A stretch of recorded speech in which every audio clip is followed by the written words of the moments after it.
दोस्तों, मैं यहाँ लाल किला बनाने आया हूँ। मैं आपको दिखाऊंगा लाल किला कैसे बना। तो वीडियो को पूरा देखें और चैनल को सब्सक्राइब कर लीजिए। वक्त इस दुनिया का सबसे बड़ा और सबसे क्रूर किस्सा गो है। यह अपनी आंखों से साम्राज्यों को बनते, संवरते और फिर खाक में मिलते हुए देखता है। अगर दिल्ली की जमीन पर खड़े होकर वक्त से पूछा जाए कि उसने इस शहर का सबसे सुनहरा और सबसे खौफनाक दौर कहां देखा है, तो उसकी उंगली लाल बलुआ पत्थर से बनी एक विशाल और भव्य इमारत की तरफ उठेगी, जिसे आज की दुनिया लाल किला के नाम से जानती है। लेकिन क्या आप जानते हैं कि जिस इमारत को हम लाल किला कहते हैं, उसका यह नाम कभी था ही नहीं। यह नाम तो बहुत बाद में अंग्रेजों की देन है, जिन्होंने इसकी लाल दीवारों को देखकर इसे यह नाम कहना शुरू कर दिया। इसका असली नाम तो किला ए मुबारक था, जिसका मतलब होता है एक भाग्यशाली या पवित्र किला। और इसकी कहानी शुरू होती है एक ऐसे बादशाह के ख्वाब से जिसे पत्थरों में जान फूंकने का शौक था। मुगल बादशाह शाहजहां। बात 1630 के दशक की है। मुगल साम्राज्य की राजधानी उस वक्त आगरा हुआ करती थी। आगरा शहर अपनी तंग गलियों, बढ़ती आबादी और गर्मियों में झुलसा देने वाली गर्मी से परेशान था। शाहजहां, जो अपनी कला और वास्तुकला के प्रेम के लिए जाने जाते थे, उनका मन आगरा से भर चुका था। उन्हें एक ऐसे शहर की तलाश थी जहां वो अपने सपनों की दुनिया बसा सकें। और फिर उनकी नजर गई यमुना के किनारे बसी एक पुरानी जमीन पर, दिल्ली। शाहजहां ने तय किया कि मुगलों का तख्त अब आगरा से दिल्ली जाएगा। 1638 में उन्होंने दिल्ली में एक नया शहर बसाने का हुक्म दिया, जिसे नाम दिया गया शाहजहानाबाद, जिसे आज हम पुरानी दिल्ली कहते हैं। और इसी शहर के बिल्कुल बीचों बीच यमुना नदी के ठीक किनारे नींव रखी गई दुनिया के सबसे आलीशान किले की, किला ए मुबारक की। इस किले को बनाने में पूरे 10 साल का वक्त लगा। उस्ताद अहमद लाहौरी, जिन्होंने ताजमहल का खाका तैयार किया था, उन्हीं के हाथों इस किले का नक्शा भी खींचा गया। 1648 में जब यह किला पूरी तरह से बनकर तैयार हुआ, तब शाहजहां दिल्ली में नहीं बल्कि अफगानिस्तान के काबुल में थे। जैसे ही उन्हें यह पैगाम मिला कि उनका सपनों का किला तैयार है, वो बिना कोई वक्त गवाए दिल्ली की तरफ चल पड़े। इस भव्य किले की बनावट में जो सबसे खास चीज थी वो थे इसके दरवाजे। लाल किले के 2 सबसे मुख्य प्रवेश द्वार हैं, दिल्ली दरवाजा और लाहौरी दरवाजा। दिल्ली दरवाजा वह द्वार था जहां से निकलकर शाहजहां अक्सर जुमे की नमाज अदा करने जामा मस्जिद जाया करते थे। लेकिन किले का सबसे अहम और शाही दरवाजा था लाहौरी दरवाजा। इसका नाम लाहौरी इसलिए पड़ा क्योंकि इसका मुंह लाहौर शहर की तरफ खुलता था। मुगलों के द्वार में आगरा, दिल्ली और लाहौर, ये तीनों शहर सत्ता के सबसे बड़े केंद्र थे। लेकिन आज जब आप लाहौरी दरवाजे को चांदनी चौक की तरफ से देखते हैं, तो आपको दरवाजा सीधा नजर नहीं आता, बल्कि उसके आगे एक बड़ी सी दीवार नजर आती है। यह दीवार शाहजहां ने नहीं बनवाई थी, इसे बनवाया था उनके बेटे और मुगल बादशाह औरंगजेब ने। औरंगजेब को लगता था कि लाहौरी दरवाजे से बाहर खड़े होकर कोई भी आसानी से किले के अंदर की हलचल, यहाँ तक कि दीवान ए आम को देख सकता है। किले की सुरक्षा को बढ़ाने के लिए उसने दरवाजे के ठीक आगे एक घुमावदार दीवार खड़ी कर दी। उस वक्त शाहजहां अपने ही बेटे औरंगजेब द्वारा आगरा के किले में कैद थे। जब उन्हें पता चला कि औरंगजेब ने लाहौरी दरवाजे के आगे दीवार खड़ी कर दी है, तो उन्होंने भारी मन से औरंगजेब को एक खत लिखा था। उस खत में शाहजहां के अल्फाज कुछ यूं थे: बेटे, तुमने यह दीवार खड़ी करके किले को सुरक्षित नहीं किया है, बल्कि तुमने किले रूपी दुल्हन के चेहरे पर घूंघट डाल दिया है। इसी वजह से इतिहास में इस दीवार को घूंघट वाली दीवार भी कहा जाता है। विडंबना देखिए, जिस दीवार को एक मुगल बादशाह ने सुरक्षा के लिए बनवाया था, उसी दीवार की प्राचीर से आजादी के बाद 15 अगस्त 1947 को आजाद भारत के पहले प्रधानमंत्री पंडित जवाहरलाल नेहरू ने पहली बार तिरंगा फहराया था। जैसे ही आप लाहौरी दरवाजे से किले के अंदर कदम रखते हैं, आपके सामने मुगलों का एक अलग ही संसार खुल जाता है। अंदर जाते ही जो सबसे पहली जगह आती है वह है छत्ता बाजार, जिसे मीना बाजार भी कहा जाता है। शाहजहां ने यह बाजार खास तौर पर अपनी बेगमों और शाही परिवार की औरतों के लिए बनवाया था। अरब, फारस और तुर्की से बड़े बड़े व्यापारी यहाँ रेशम, कीमती पत्थर, इत्र और जेवरात लेकर आते थे। यह छत से ढका हुआ एक ऐसा अद्भुत बाजार था जो आज भी 350 सालों बाद अपनी उसी जगह पर मौजूद है जहां आज सैलानी अपनी यादों के लिए सामान खरीदते हैं। छत्ता बाजार की रंगीनियों को पार करते ही आप एक खुली जगह पर आते हैं और आपके सामने खड़ी होती है एक और शानदार लाल इमारत, नौबत खाना। नौबत खाना यानी वो जगह जहां शाही शहनाई और नगाड़े बजते थे। दिन में 5 बार यहाँ अलग अलग धुनों में नौबत बजाई जाती थी, जो शहर के लोगों को वक्त का अंदाजा देती थी। जब भी कोई बड़ा शाही मेहमान या खुद बादशाह किले में आते थे, तो इसी नौबत खाने से नगाड़ों की गूंज पूरी दिल्ली में यह ऐलान कर देती थी कि शहंशाह तशरीफ ला रहे हैं। यह वही नौबत खाना है जहां बाद के मुगल काल में सत्ता के खूनी खेल खेले गए और जहां बादशाह, जहांदार शाह और फर्रुखसियर का कत्ल किया गया था। नौबत खाने की खूनी और संगीतमय दहलीज को पार करते ही आपके सामने एक विशाल और खुला हुआ प्रांगण आता है। यह वह जगह है जहां मुगल सल्तनत की आवाज गूंजा करती थी। लाल बलुआ पत्थर के भव्य और नक्काशीदार खंभों पर टिका यह मंडप दीवान-ए-आम कहलाता है। नाम से ही स्पष्ट है कि यह वह दरबार था जहां एक आम इंसान, एक फकीर या एक किसान भी अपने बादशाह के सामने अपनी फरियाद लेकर आ सकता था। दीवान-ए-आम के बिल्कुल बीचों बीच दीवार के साथ सटा हुआ संगमरमर से बना एक बेहद खूबसूरत और ऊंचा झरोखा सिंहासन है। जब शाहजहां या मुगले आजम यहाँ बैठते थे तो उन्हें पूरे दरबार का साफ नजारा दिखता था। इस भव्य सिंहासन को नशेमन ए जिल ए इलाही कहा जाता था, जिसका शाब्दिक अर्थ है धरती पर ईश्वर की परछाई का निवास। मुगल बादशाह खुद को खुदा का नुमाइंदा मानते थे और यह सिंहासन उसी रुतबे का प्रतीक था। इस ऊंचे सिंहासन के ठीक नीचे संगमरमर का एक शानदार चबूतरा रखा हुआ है। यह वह जगह थी जहां वजीर-ए-आजम प्रधानमंत्री खड़े होकर अवाम की अर्जियां जोर जोर से पढ़ते थे और बादशाह सलामत ऊपर बैठकर अपना फैसला सुनाते थे। लेकिन दीवान-ए-आम के इस सिंहासन की सबसे अद्भुत चीज है इसके पीछे की दीवार। अगर आप कभी करीब से गौर करें तो इस काले संगमरमर की दीवार पर रंग बिरंगे कीमती पत्थरों को तराश कर बनाई गई एक ऐसी चित्रकारी है जिसकी मिसाल उस दौर में पूरी दुनिया में नहीं मिलती थी। पत्थरों के अंदर पत्थर जड़ने की इस नायाब कला को परचिनकारी कहा जाता है। इस बेमिसाल नक्काशी को एक मशहूर विदेशी कलाकार ने अपने हाथों से उकेरा था। इस दीवार पर पक्षियों, फूलों और यूनानी देवता की आकृतियां इतनी सजीव हैं कि लगता है जैसे पत्थर अब भी बोल पड़ेंगे। दीवान-ए-आम की इस आम दुनिया से निकलकर जब हम किले के और अंदरूनी हिस्सों की तरफ बढ़ते हैं तो वास्तुकला पूरी तरह बदल जाती है। लाल पत्थरों की जगह अब सफेद चमकता हुआ संगमरमर ले लेता है। यह मुगल साम्राज्य का सबसे सुरक्षित और खास इलाका था। दीवान-ए-खास, जैसा कि नाम से ही जाहिर है, यह बादशाह का वह निजी और शाही दरबार था जहां अवाम को आने की इजाजत नहीं थी। यहाँ केवल बादशाह के सबसे खास मंत्री, अमीर उमरा, रणनीतिकार, सेनापति और विदेशी मेहमान ही कदम रख सकते थे। दीवान-ए-खास की भव्यता का अंदाजा आप इस बात से लगा सकते हैं कि किसी जमाने में इस पूरे महल की छत लकड़ी या पत्थर की नहीं बल्कि ठोस चांदी की बनी हुई थी। इसकी सफेद संगमरमर की दीवारों पर सोने का पानी चढ़ा था और फूल पत्तियों की बनावट में असली माणिक, नीलम, पन्ना और पुखराज जैसे बेशकीमती रत्न जड़े हुए थे। आज वहाँ दीवारों पर केवल वो खाली निशान और गड्ढे बचे हैं जिन्हें बाद में लुटेरों ने खुरच कर निकाल लिया था। इसी दीवान-ए-खास के बिल्कुल बीचों बीच रखा जाता था दुनिया का सबसे महंगा, सबसे आलीशान और सबसे चर्चित सिंहासन, तख्त-ए-ताऊस, जिसे दुनिया मयूर सिंहासन के नाम से जानती है। यह सिर्फ बैठने की जगह नहीं थी, यह मुगलों की अकूत दौलत का सबसे बड़ा सबूत था। शुद्ध सोने, चांदी और अनगिनत हीरे जवाहरात से बनी इस मसनद को बनाने में उस दौर में करोड़ों रुपए खर्च हुए थे। इस सिंहासन के ऊपरी हिस्से पर हीरे मोतियों से जड़े 2 मोर बने हुए थे और इसी तख्त-ए-ताऊस के ठीक बीच में जड़ा था मुगल सल्तनत का सबसे बड़ा गुरूर और दुनिया का सबसे नायाब हीरा, कोहिनूर। जब बादशाह शाहजहां अपने शाही लिबास में इस तख्त पर बैठते थे तो उनके मुकुट और सिंहासन की चमक से पूरा दीवान-ए-खास रोशन हो उठता था। लेकिन वक्त की सुइयां हमेशा एक सी नहीं रहती। जिस महल ने दौलत और शानो शौकत का चरम देखा था, उसने बर्बादी का वो खौफनाक मंजर भी देखा जिसकी कल्पना मुगलों ने ख्वाब में भी नहीं की थी। साल था 1739। ईरान का खूंखार बादशाह नादिर शाह मुगलों की कमजोरी और लाल किले की दौलत की महक सूंघता हुआ दिल्ली आ पहुंचा। उसने दिल्ली की सड़कों पर ऐसा खून खराबा मचाया कि यमुना का पानी लाल हो गया। जब नादिर शाह दीवान-ए-खास में दाखिल हुआ तो तख्त-ए-ताऊस को देखकर उसकी आंखें फटी रह गईं। नादिर शाह ने दीवान-ए-खास को बेरहमी से लूटा और लौटते वक्त अपने साथ दुनिया का सबसे बड़ा खजाना, तख्त-ए-ताऊस और कोहिनूर हीरा ईरान ले गया। जो तख्त मुगलों की सबसे बड़ी पहचान था, उसे ईरान ले जाकर टुकड़े टुकड़े कर दिया गया। इतिहासकार बताते हैं कि बाद में उस ऐतिहासिक मयूर सिंहासन के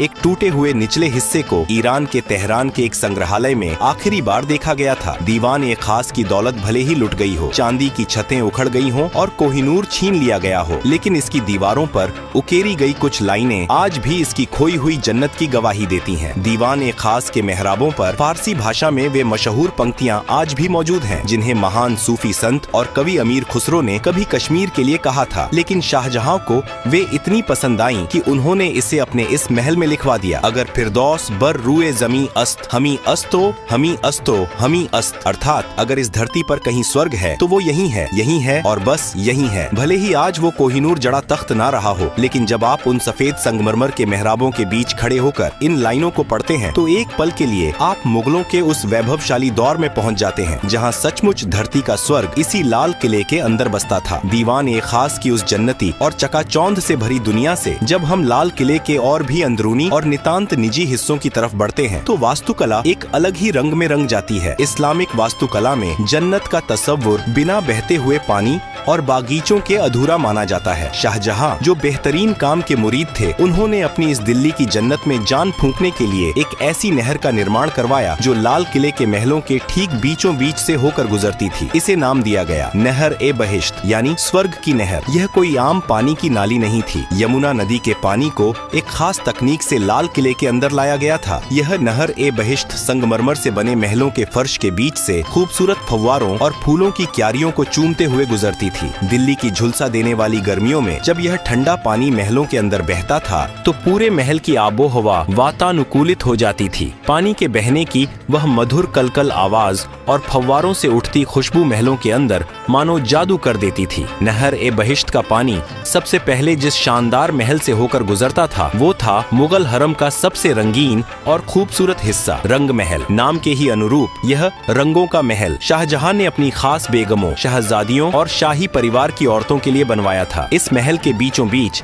संगमरमर का एक बेहद खूबसूरत कमल के आकार का फव्वारा था जिसमें जब नहर ए बहिश्त का पानी गिरता था तो वह किसी खिले हुए फूल सा लगता था। रंग महल की छतों और दीवारों पर शीशे और बेशकीमती पत्थर इस तरह जड़े गए थे कि रात के वक्त जब यहाँ मोमबत्तियां जलाई जाती थीं, तो पूरा महल तारों भरे आसमान की तरह झिलमिला उठता था। लेकिन वक्त का सितम देखिए, जिस रंग महल में कभी मुगल शहजादियों की पायलों की झंकार गूंजती थी और इत्र की महक हवाओं में तैरती थी, 1857 के गदर के बाद जब अंग्रेजों ने लाल किले पर कब्जा किया तो उन्होंने इस नायाब महल को अपनी सेना की रसोई में तब्दील कर दिया। उन क्रूर सैनिकों ने दीवारों पर जड़े सारे कीमती पत्थर और शीशे खुरच कर निकाल लिए और उस जन्नती महल की दीवारों को धुएं से काला कर दिया। रंग महल के ठीक बगल में एक और शानदार इमारत खड़ी है जिसका नाम है मुमताज महल। शाहजहां ने इस महल का नाम अपनी सबसे महबूब बेगम मुमताज महल की याद में रखा था, जिनकी मौत इस किले के बनने से कई साल पहले ही हो चुकी थी। मुमताज महल भी शाही औरतों का ही निवास स्थान था। यहाँ की निजता इतनी सख्त थी कि मुगल बादशाह और कुछ खास शहजादों के अलावा परिंदा भी यहाँ पर नहीं मार सकता था। लेकिन इस महल की तकदीर में भी एक गहरा दर्द लिखा था। जिस महल को प्यार की निशानी के तौर पर बनाया गया था, अंग्रेजों ने उसे ही एक खौफनाक कारागार में बदल दिया था। आजादी की लड़ाई में न जाने कितने ही क्रांतिकारियों ने इन संगमरमर की दीवारों के पीछे बेड़ियां पहनी थीं। शाही औरतों के इन महलों के पास ही मुगल बादशाह का अपना सबसे निजी और खास महल था, जिसे खास महल कहा जाता था। यह शाहजहां का अपना निजी महल था जिसके 3 मुख्य हिस्से थे। पहला था तस्बीह खाना, जहां बैठकर बादशाह अपने खुदा की इबादत करते थे, तस्बीह माला पढ़ते थे। दूसरा कमरा था ख्वाबगाह यानी सपनों का घर, जो मुगल बादशाह का निजी शयन कक्ष था। और तीसरा हिस्सा था बड़ी बैठक, जहां बादशाह अपनी फुर्सत की घड़ियों में आराम फरमाते थे और अपने सबसे करीबियों के साथ वक्त बिताते थे। इमारतों की इन भूल भुलैया से निकलकर जब आप किले के उत्तरी हिस्से में जाते हैं तो वहाँ मुगलों का एक विशाल और जन्नत नशीम बागीचा हुआ करता था, जिसे हयात बख्श बाग कहा जाता था। फारसी में हयात बख्श का मतलब होता है जिंदगी देने वाला बाग। आज भले ही वहाँ सिर्फ घास के खाली मैदान बचे हैं, लेकिन एक दौर था जब यहाँ रंग बिरंगे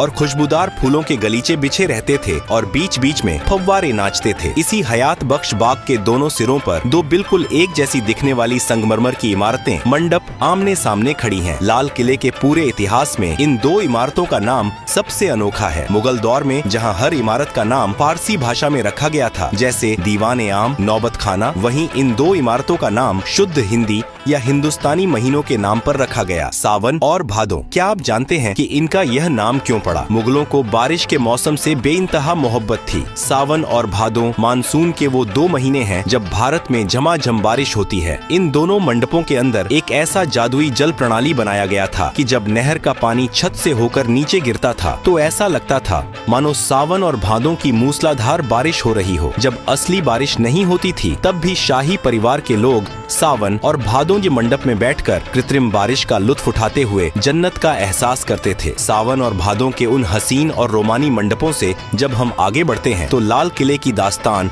अपने सबसे दर्दनाक और आखिरी पड़ाव पर पहुंच जाती है। हयात बख्श बाग के ही पास पानी के एक छोटे से तालाब के बीचों बीच लाल बलुआ पत्थर से बना एक छोटा सा महल खड़ा है, जफर महल। यह कोई आम इमारत नहीं है, यह मुगल सल्तनत के बुझते हुए चिराग की आखिरी लौ थी। इस महल को मुगलों के आखिरी बादशाह बहादुर शाह जफर ने साल 1842 में बनवाया था। लाल किले के लगभग 200 सालों के निर्माण इतिहास में यह किसी भी मुगल बादशाह द्वारा बनवाई गई आखिरी इमारत थी। इसके बाद मुगलों के पास न तो इतना पैसा बचा था और न ही इतनी ताकत कि वो पत्थरों में अपनी दास्तान लिखवा सकें। किले के पिछले हिस्से में एक ऐसा रहस्यमयी और खुफिया दरवाजा भी मौजूद था जिसके बारे में बहुत कम लोग जानते हैं। इसे यमुना दरवाजा कहा जाता था। यह दरवाजा सीधा यमुना नदी की उफनती लहरों की तरफ खुलता था। इसी खुफिया दरवाजे से लगकर मुगल बादशाह की शाही और भव्य नाव खड़ी रहती थी। जब भी शहंशाह को दिल्ली की भीड़ भाड़ से दूर आगरा या लाहौर के सफर पर निकलना होता था तो वो हाथी घोड़ों की बजाय इसी दरवाजे से अपनी शाही नाव पर सवार होकर पानी के रास्ते निकल जाया करते थे। लाल किले की विशाल प्राचीर से सटा हुआ ही एक और बेहद प्राचीन और खुरदुरा किला मौजूद है जिसे सलीमगढ़ का किला कहा जाता है। यह किला लाल किले से भी पुराना है। इसे शेर शाह सूरी के बेटे सलीम शाह सूरी ने 1546 में बनवाया था। मुगलों ने यमुना नदी के ऊपर एक पुल बनवाकर अपने लाल किले को इस पुराने सलीमगढ़ के किले से जोड़ दिया था, लेकिन वक्त का पहिया हमेशा मुगलों के हक में नहीं घूमा। 1857 की आजादी की पहली महान बगावत ने लाल किले की तकदीर और तस्वीर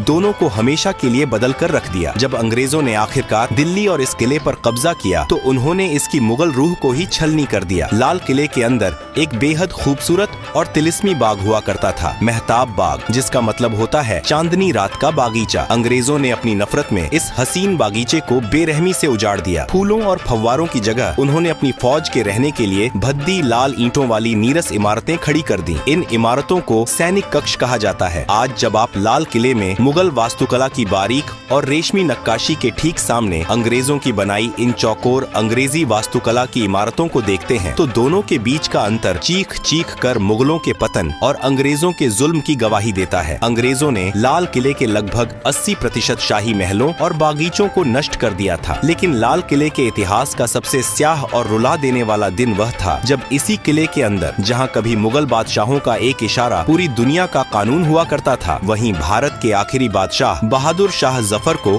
एक मुजरिम की तरह खड़ा किया गया। अंग्रेजों ने उन पर 1857 की क्रांति का सरगना होने का मुकदमा चलाया। विडंबना देखिए, जिस दीवान ए खास में बैठकर उनके पुरखे शाहजहां और औरंगजेब दुनिया भर के बादशाहों का इस्तकबाल करते थे, उसी महल में 82 साल के बूढ़े जफर को उनके ही वतन में देशद्रोही करार दे दिया गया। सजा के तौर पर अंग्रेजों ने इस बूढ़े बादशाह को काले पानी की सजा देकर हिंदुस्तान से निकाल दिया और पड़ोसी देश के रंगून शहर में कैद कर दिया। एक बादशाह जिसके पुरखों ने इस महान देश पर सदियों तक राज किया, उसे अपनी आखिरी सांसें एक अनजान देश की सीलन भरी कोठरी में लेनी पड़ी। रंगून की उसी कैद में अपनी मौत का इंतजार करते हुए जब शायर बहादुर शाह जफर की आंखों के सामने दिल्ली और लाल किले का अक्स उभरा तो उनके आंसू छलक पड़े। उन्होंने अपनी आखिरी गजल में अपने टूटे हुए दिल का दर्द इन अमर पंक्तियों में पिरो दिया। कितना है बदनसीब जफर दफन के लिए, 2 गज जमीन भी न मिली कुएं यार में। यानी ए जफर, तू कितना बदनसीब है कि तुझे मरने के बाद दफनाने के लिए अपने महबूब वतन की मिट्टी में 2 गज जमीन भी नसीब नहीं हुई। यह लाल किला सिर्फ ईंट, गारे और लाल पत्थरों से बनी कोई बेजान इमारत नहीं है। अगर इस किले ने मुगल सल्तनत के उस चमकते हुए सूरज को आसमान की बुलंदियों को छूते देखा है तो इसने उसी सूरज को अपनी ही आंखों के सामने बेबस होकर डूबते हुए भी देखा है। सत्ता के खूनी संघर्षों से लेकर नादिर शाह की लूट और आजादी की लड़ाई तक लाल किला न जाने कितने तूफानों का इकलौता और खामोश गवाह है। इसके इसी ऐतिहासिक और सांस्कृतिक महत्व को पूरी दुनिया के सामने झुककर सलाम करने के लिए साल 2007 में अंतर्राष्ट्रीय धरोहर संस्था ने इसे विश्व धरोहर स्थल घोषित कर दिया। आज जब हम 15 अगस्त को इस किले की प्राचीर पर आजाद भारत का तिरंगा शान से लहराते हुए देखते हैं तो उन लाल दीवारों में दफन इतिहास की अनगिनत कहानियां खामोशी से हमें देख रही होती हैं और मानो कह रही होती हैं, वक्त से बड़ा कोई शहंशाह नहीं होता।